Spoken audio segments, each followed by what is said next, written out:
속 뻔한 속 현실을 도피해 랩으로 바쁘단 걸 날 필요로 한다고 느끼는 게 Now I'm gonna show you the unstoppable near side Kurse choke from Sidemount. Stay tuned. So the near side Kurse choke is one of my favorites because it's damn near unstoppable. Even if your opponent realizes early on what you're going to do. And even better, most people react in the wrong way. They fall for a trap. So we take a normal side mount, one knee on the hip, one knee up high, like so. The head side hand enters, either just the elbow first or directly with the hand, just push it in. The hip side hand is placed next to his right hip, next to his closed hip, like so, fingers pointing towards his toes. So when he now wants to move to his right, he can't because, try to move to your right, he can't because he's pushing my hand down with his hip. So the next movement will be, I need to move his upper arm along this side. So I needed to cross his neck. And I do it by switching my hip to the side and using my far knee to squeeze it and step around. And now as you see, his arm crossed his neck. I push it down with my belly and my arm is in. And now comes the most difficult transition. I use my belly and my lower chest to push his arm, and now I place my shoulder to his armpit, like so. This motion, this movement, hop, hop.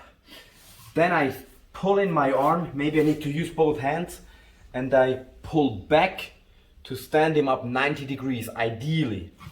And my arm that enters comes in as much as possible.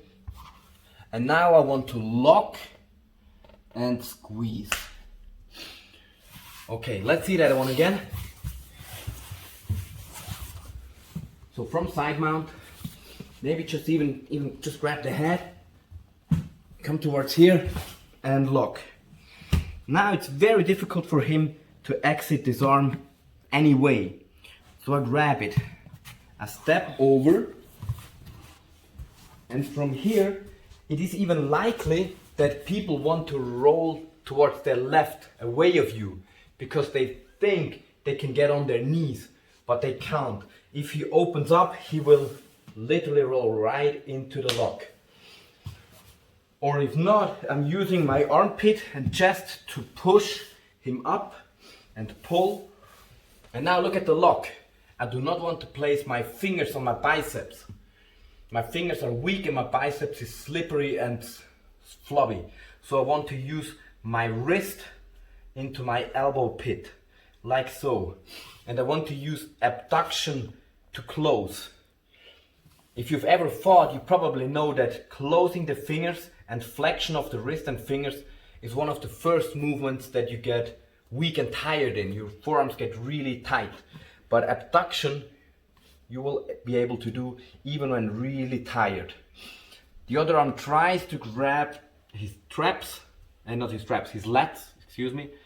And now it's just chest down and squeeze. For beginners it even helps to just lay down and sprawl out and then squeeze. Do not try to lift him up or anything, don't waste force. Just use this as a fulcrum and pull into the neck, like so. Once more. So from here, especially if he's got locked tight, I need to use a bit of strength, but it works. Boom, block the hip, roll to the side, step over. Here I probably need to keep your hands tight. Here I probably need to use some strength to open up and right into it. And lock and go. Bam. And it's done. Now you know it, time to practice. Drop a comment if you like it, hit the subscribe button and the like button, and share the video for your friends to tell them how to choke out somebody from Sidemount.